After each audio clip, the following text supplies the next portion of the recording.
Hello, everybody. Welcome back to Tin Man's Core Channel. I'm your host, Jeffrey Tin Man Taylor, and today I'm reacting to my second Mr. Nightmare video for you guys.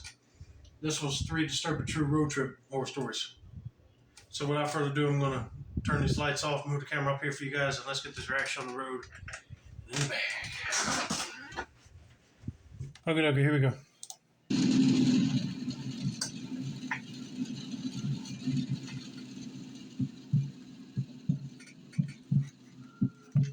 I need to provide some very brief context so the story makes sense.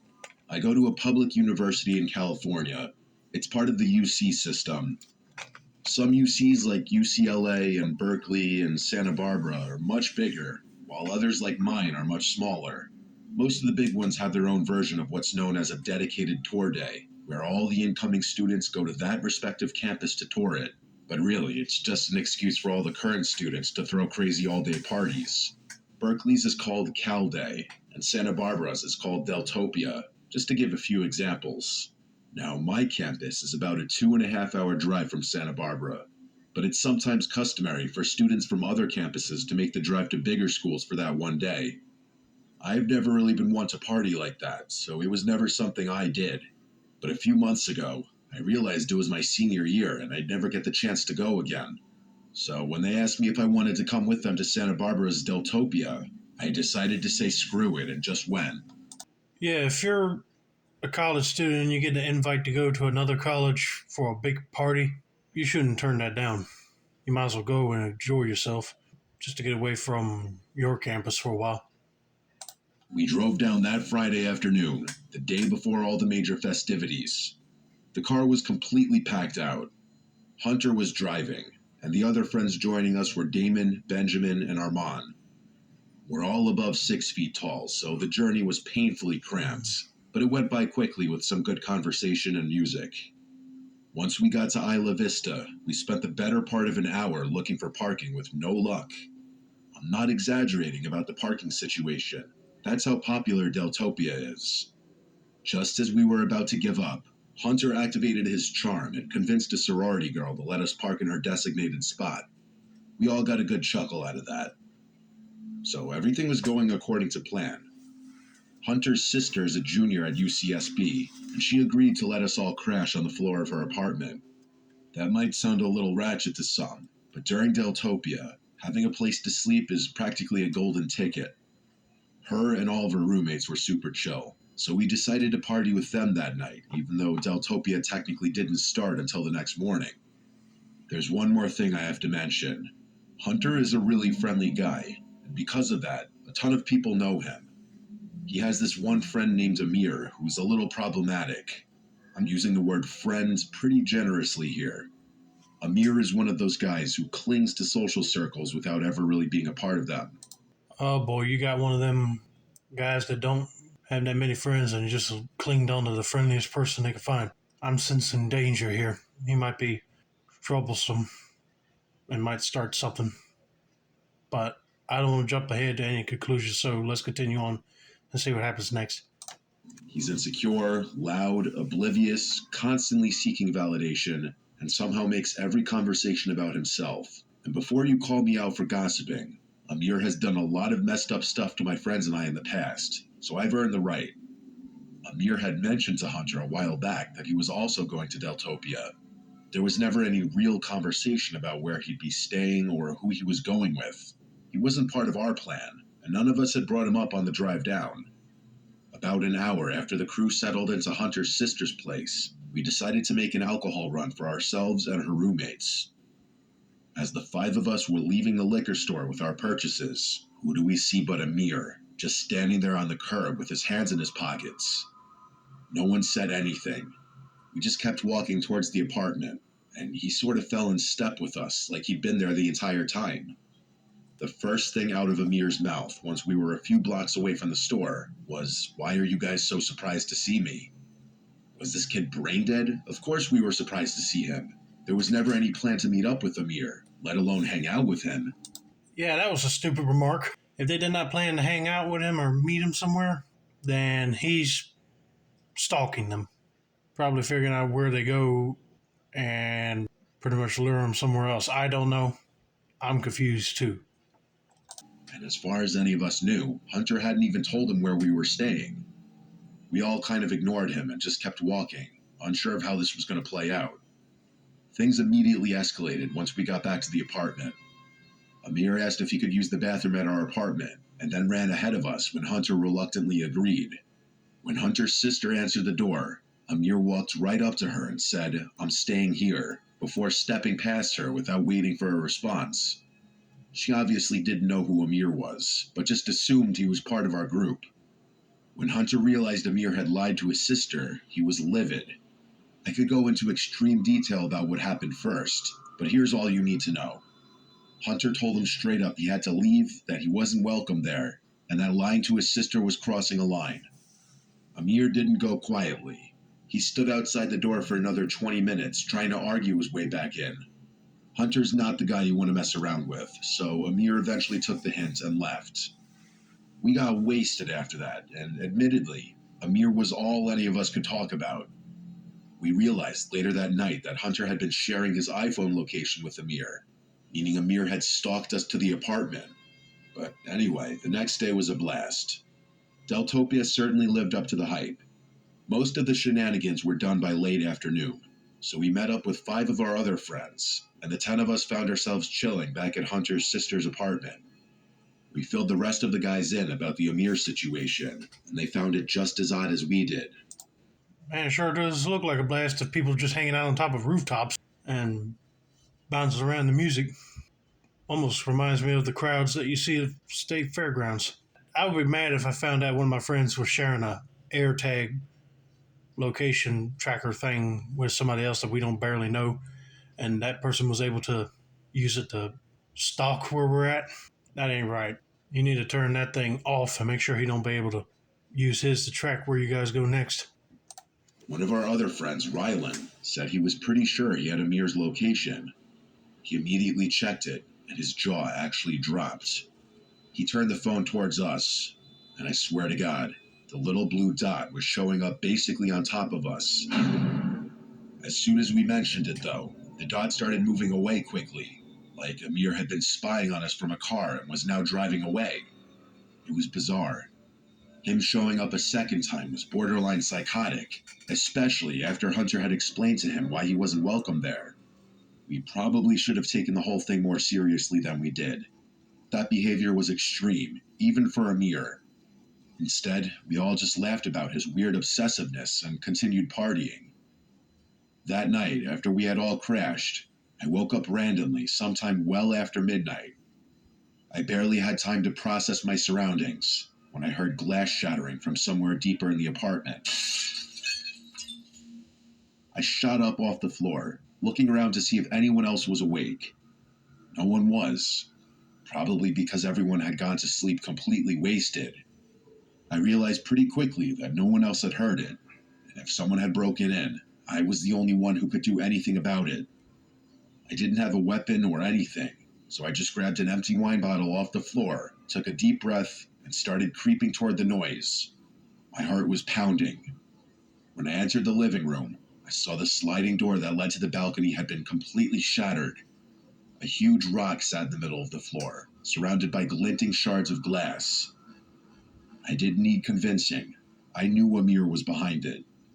I went to go wake my friends up, when, out of the corner of my eye, I saw a closet door handle jiggle a little. I froze, more scared than I had been just moments before. I didn't think Amir had the guts to go beyond destroying property, and the thought that he had broken into the apartment terrified me. Oh, yeah, he's really obsessive at this point. He wanted to stay and hang out, but then you guys kicked him out. He's desperate now. And now you know where he's hiding. Now you better open that closet door, grab him, put him down on the floor, and ask him what is he doing. I was just about to yank the closet door open, when my better judgment forced me not to. Instead, I snuck back to the bedroom, woke Hunter up, and told him to back me up. The two of us walked towards the living room, but by the time we got there, the closet door was wide open. I looked around frantically, but I didn't see him. That's when Hunter reached into the closet and pulled out this massive kitchen knife. I stared in shock. Amir had literally been standing behind the door with a knife, probably intending to injure me. He could have literally ended my life had I opened that closet door. That was the most horrifying moment of my life. Hunter and I woke the rest of the house up, and we did a sweep to be 100% sure that Amir was nowhere in the apartment. We obviously got the police involved, but all that really came of that was just getting a police report. They told us property tends to get destroyed during Deltopia, and we were one of the many victims. Before you ask, Amir had stopped sharing his location with Rylan, so we couldn't even show the police that. We had to leave the next morning.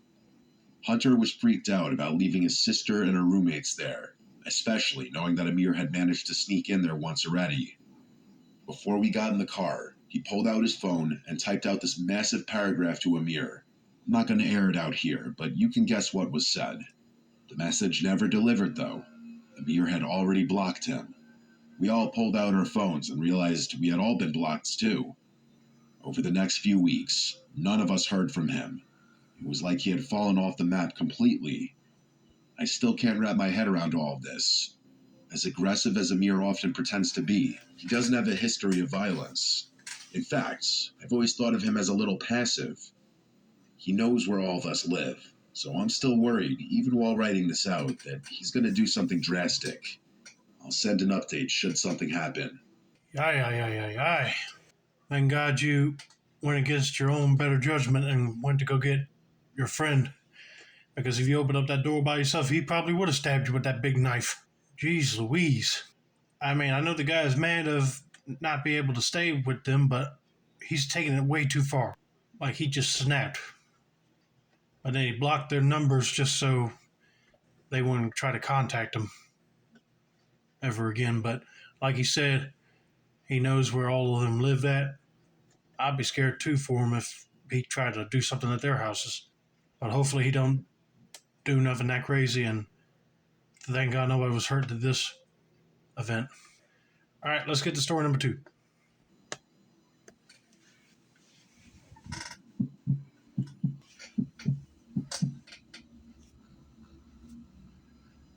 My name is Arthi.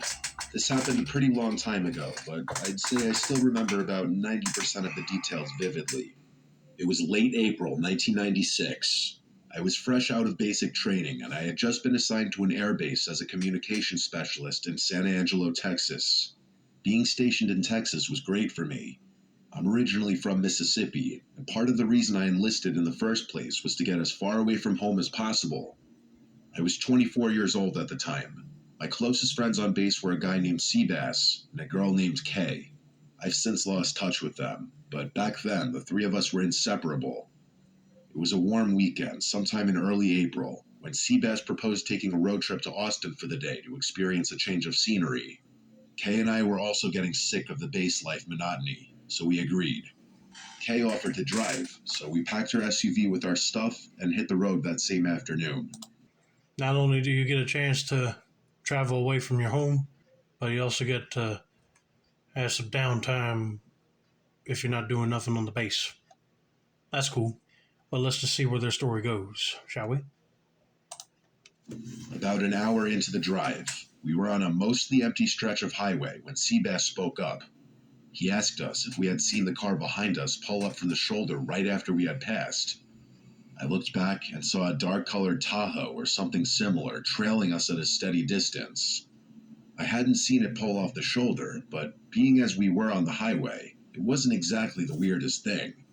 But then Kay changed lanes just to see, and the SUV followed. She did it again a minute later, and again, it mirrored her move. I was confused at first, but then a minute later the SUV put its lights on, and everything made sense. We were getting pulled over by an undercover cop. Kay pulled over, and I watched as the cop pulled over behind us. I'm a pretty observant person. Processing information quickly is something I was quite literally trained to do.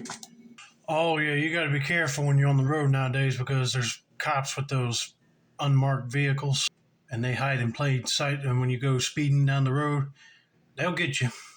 But you always got to be careful. It might not be an undercover cop. It might be somebody that's trying to pretend to be like a cop.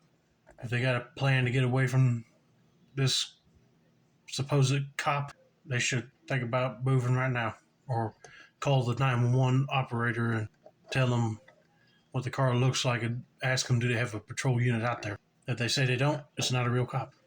So I instantly realized something was off. The guy who stepped out didn't look like any cop I'd ever seen.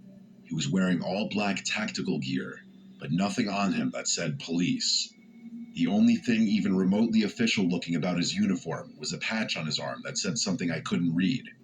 He didn't behave like a normal officer either. Instead of approaching Kay's window, he stood behind the car like he was waiting for something. I watched him a little while longer and realized he wasn't just standing behind the car, but was actively analyzing it. He was looking through the rear window like he was trying to see the stuff we packed. He was also checking out Kay's bumper stickers and her license plate. Seabass and Kay eventually caught on to the officer's strange behavior too, and Seabass rolled his window down before asking the officer if there was a problem. Instead of responding, the officer swiftly walked up to Kay's window and asked for her license and registration. Kay reluctantly gave it to him. He walked back to his vehicle and didn't return for a really long time.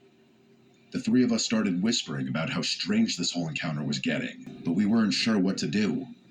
After what felt like forever, the guy finally exited his car again, only this time, 2 other men stepped out with him. I could feel my heartbeat ticking up, so I did some focused breathing to keep calm.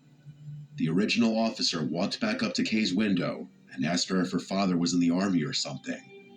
Kay asked for clarification, and the officer mentioned the U.S. military bumper sticker on the back of her car. Kay laughed and said that she was the one in the military, then turned to Seabass and I and said, them too. The moment Kay mentioned we were all in the military, I noticed a shift. The guy at her window didn't say anything right away, but his body language stiffened. He glanced back at the other 2 men, who were still standing near the rear of the SUV, and then he glanced back at Kay. There was a weird silence for a second, and then he just told Kay that he was letting her off with a warning and to drive more slowly. He handed back Kay's license and turned around without another word. The 3 of them got back in the car, and before Kay could even start her engine, the Tahoe pulled off and sped away. The 3 of us were dumbfounded. Seabass couldn't stop talking about how those guys weren't real officers. They would have done something shady had we all been civilians. There really wasn't much more we could do, so Kay just got back on the highway. Austin was actually a really good time. By the time we got back to base, we had all but forgotten about the stop. It wasn't until about a week later that I was reminded of it.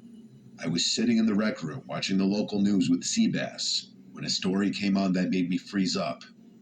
Apparently, a man and woman had been found dead in a ditch along a stretch of highway just outside of San Angelo. According to the reporter, the victims had been robbed and murdered, and investigators believe they were dumped there the night before. What really got me, though, was the next part. The vehicle found abandoned near the scene was a Black Tahoe. Police confirmed it had been reported stolen months earlier, several states away. Seabass and I instantly went to find Kay, and the 3 of us agreed we had to tell the police about what we had seen. We told the police everything, and part of me felt a surge of guilt for not telling them sooner. Even to this day, I still think about how Kay's bumper sticker may have saved our lives that day. I can't help but think about how easily it could have been us in that ditch had we not been military. Thank God they had a military bumper sticker on the back of the car. Because if they were just regular civilians, that cop and his buddies would have pulled them out of the car and killed them too. I was wondering too why it was taking so long with the whole license and registration, unless they were copying down information, which I hope they did not do, because then they'll know where she lives at and everything. Whew. I'm just glad they got away from them creeps and was able to go back to their base. But I know it was kind of shocking to find it on the news. All right, let's get to the final story.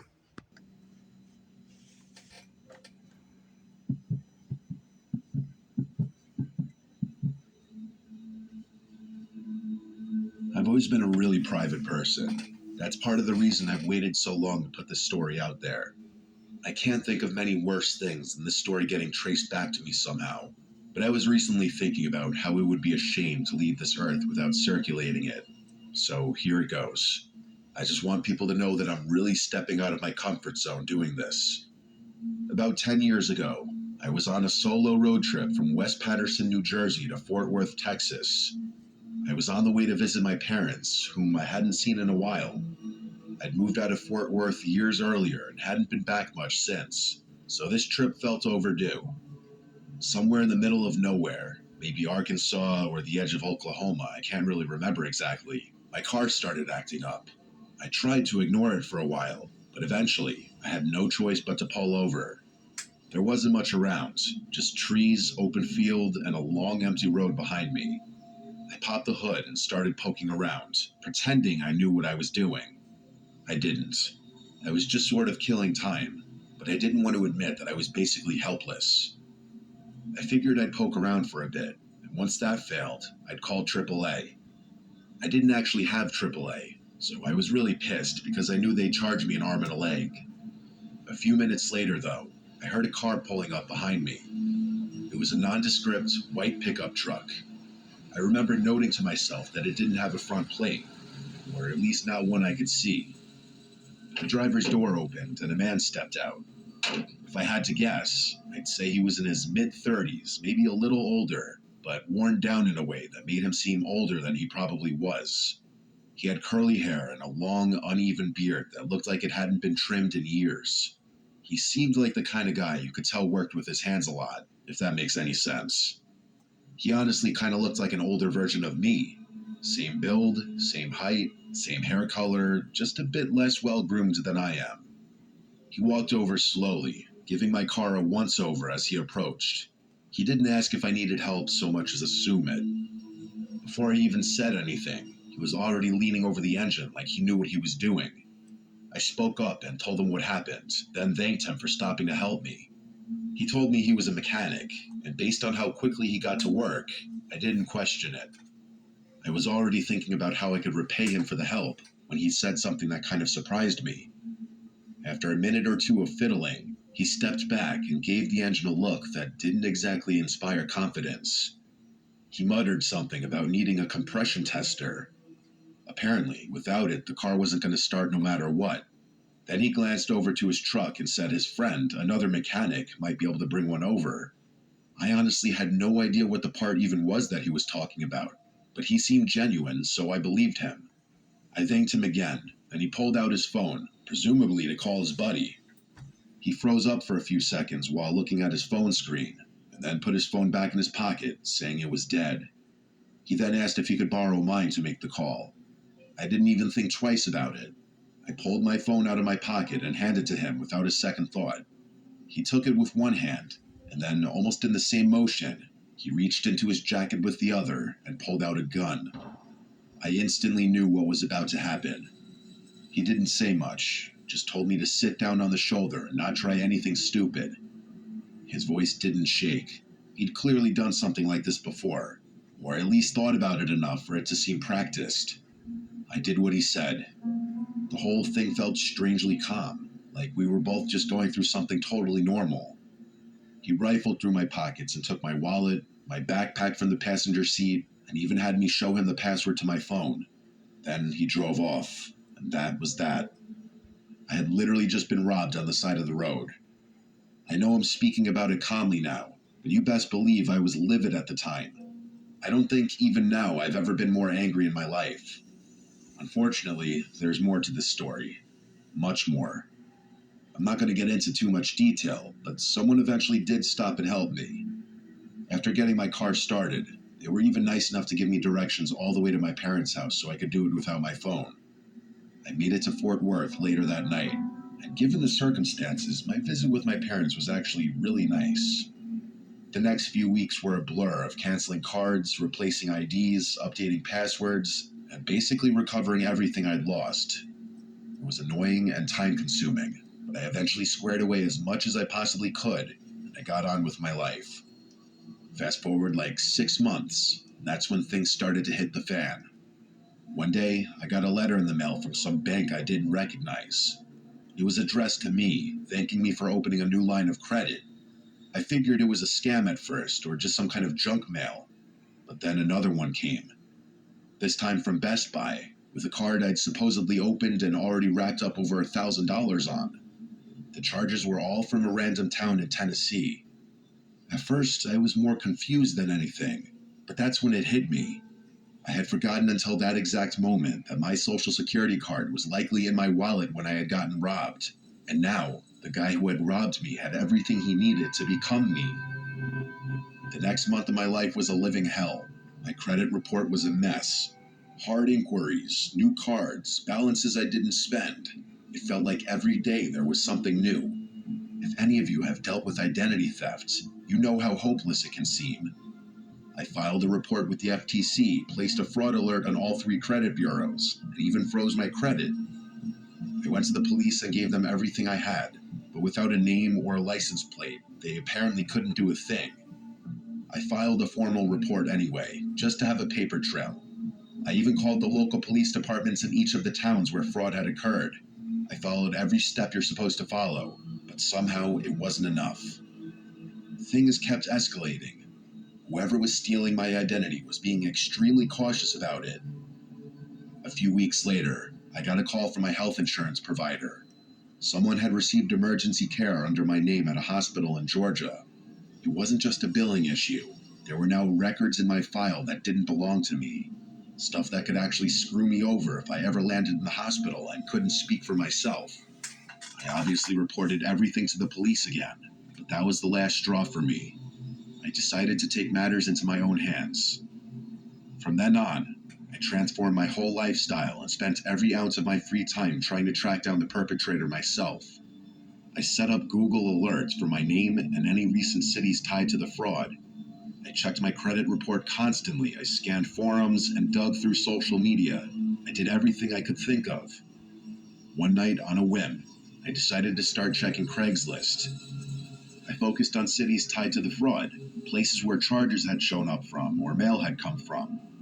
After looking around for a while, something caught my eye. It was a posting from Jackson, Tennessee. The listing was for a bunch of used power tools and some other miscellaneous items. I wasn't sure why it stood out to me so much, but the longer I looked, the more familiar it seemed. And then it clicked. Everything listed matched up perfectly with some of the things that had been charged to that Best Buy card.